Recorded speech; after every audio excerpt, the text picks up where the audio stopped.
Chapter 2. Gulliver meets the Emperor of the. When I looked about me, I confess I never beheld a more delightful sight. The country appeared like a garden, and the fields, which were generally 40 feet square, resembled beds of flowers. These fields were mixed with woods, and the tallest trees were about 7 feet high. The town, on my left hand, looked like the painted scene of a city in a theater. The Emperor had already come down from the tower and advanced on horseback toward me. It nearly cost him some injury, because the animal, unused to the sight of me, who appeared like a mountain before him, reared up. But the prince, being a good horseman, kept his seat until his attendants ran in and held the bridle while his majesty dismounted. He surveyed me, but kept beyond the length of my chain. He ordered his cooks to give me food and drink, which they pushed forward in vehicles until I could reach them. I soon emptied them all, 20 full of meat and 10 with liquor.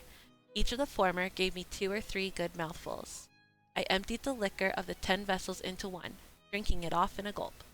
The empress and the young princes and princesses sat at some distance in chairs.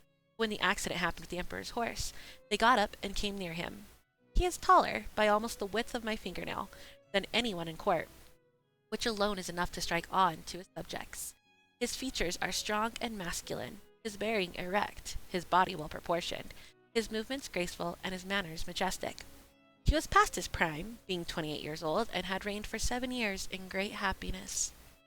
To see him more conveniently, I lay on my side so that my face was parallel to his. He stood 3 yards off. I have held him in my hands many times since then.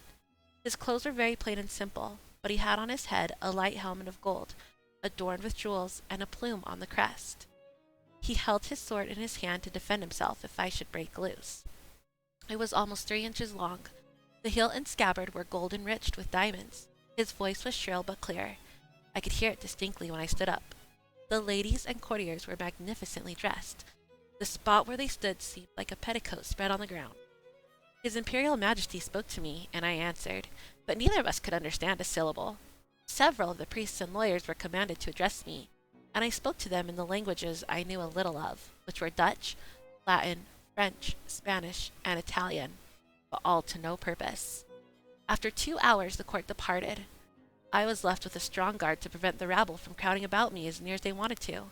Some of them had the rudeness to shoot arrows at me as I sat at the door of my house, and one very narrowly missed my left eye.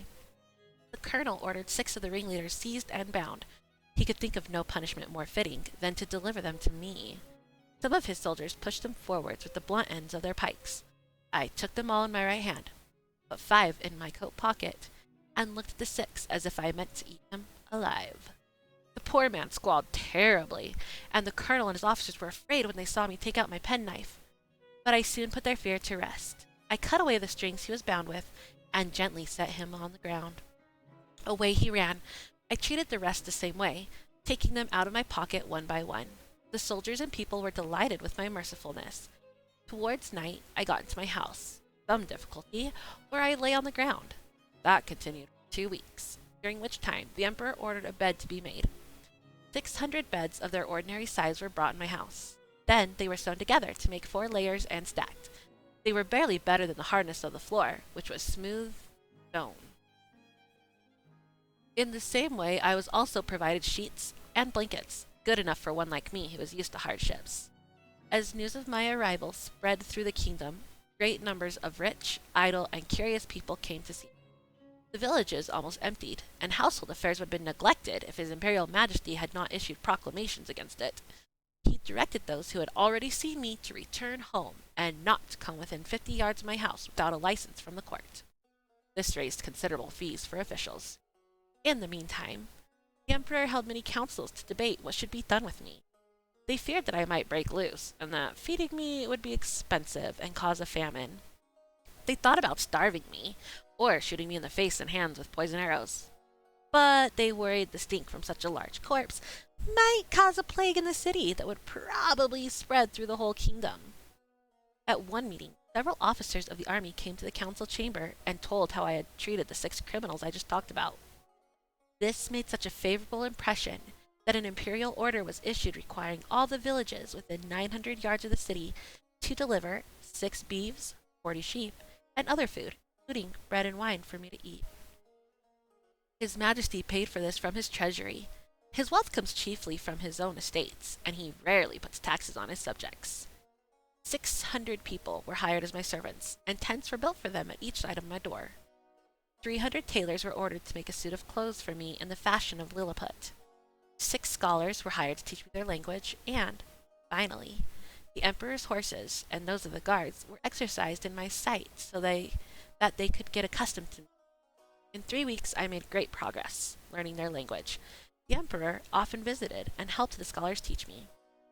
We began to talk together, and the first words I learned were those to express my desire to be free, which I repeated every day on my knees. His answer was this: take time, and would not happen without the advice of his council. First, I must swear peace with him and his kingdom.